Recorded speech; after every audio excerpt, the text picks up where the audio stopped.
Good morning, students. Today we are going to do the chapter. I think this is third time we are doing this chapter, the interview. I will send you each and every important detail of this chapter, and I will tell you in very brief and in very minute manner so that you can understand the chapter. Because yesterday also some students of medical, 12th medical, they asked me about this chapter.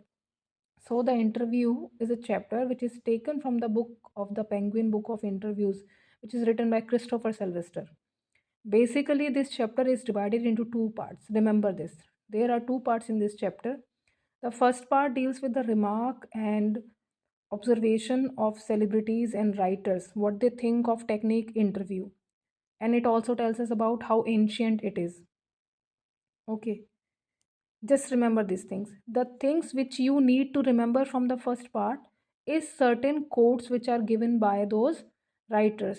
कि जैसे किसी writer ने, आप अपनी NCERT की book देखोगे तो उसमें आपको दिखेगा कि रुडियार्ड किपलिंग ने इंटरव्यू के बारे में ये कहा, किसी ने ये कहा, किसी ने ये कहा। I am just giving you example. आप उसमें से कोई 2 से 3 याद कर लो, because I believe that can be asked in 1 mark question, है ना? और चैप्टर में से ज़रूर क्वेश्चन आएगा। आपने इसको बहुत अच्छे से प्रिपेयर करना है, because earlier it was deleted, last 2 years ये ऐड हुआ है, तो चैप्टर बहुत ज़्यादा इंपॉर्टेंट है।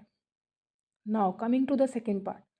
सेकेंड पार्ट जो है इस चैप्टर का, इट्स अ रियल इंटरव्यू। एक इंटरव्यू का थोड़ा सा पार्ट आपकी बुक में दिया गया है।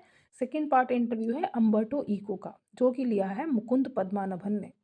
Okay, it's an Indian name, Mukund Padmanabhan, याद रखेंगे। अम्बर्टो इको का इंटरव्यू है।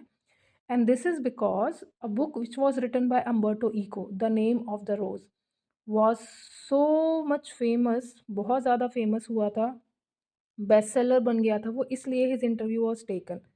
There Mukund Padmanabhan asked certain questions to him about his writing style, how he does so much justification with his writing, how he is able to write in so much different genres. Genres means कि एक ही writer जो है वो बच्चों के लिए भी story लिख रहा है, एसेज भी लिख रहा है, नॉवल भी लिख रहा है। How is it possible? तो अम्बर्टो इको ने ये सब बातें बताई। और सबसे बड़ा जो क्वेश्चन बनता है हमारा कि why the novel the name of the rose was so famous? Because ये कोई सिंपल नॉवल नहीं था। It dealt with metaphysics, it was a murder mystery, medieval history थी इसमें, मतलब कॉम्प्लेक्स प्लॉट था इसका। उसके बाद भी ये इतना फेमस कैसे हुआ? सो अम्बर्टो इको ने यहाँ पे 2 चीज़ें मेंशन की कि एक तो मैं इंटरस्टाइसिस में काम करता हूँ। इंटरस्टाइसिस उन्होंने बताया था 2 काम को, एक काम ख़त्म करने के बाद और दूसरा काम शुरू करने के पहले जो बीच का फ्री स्पेस है वो उनका इंटरस्टाइसिस है।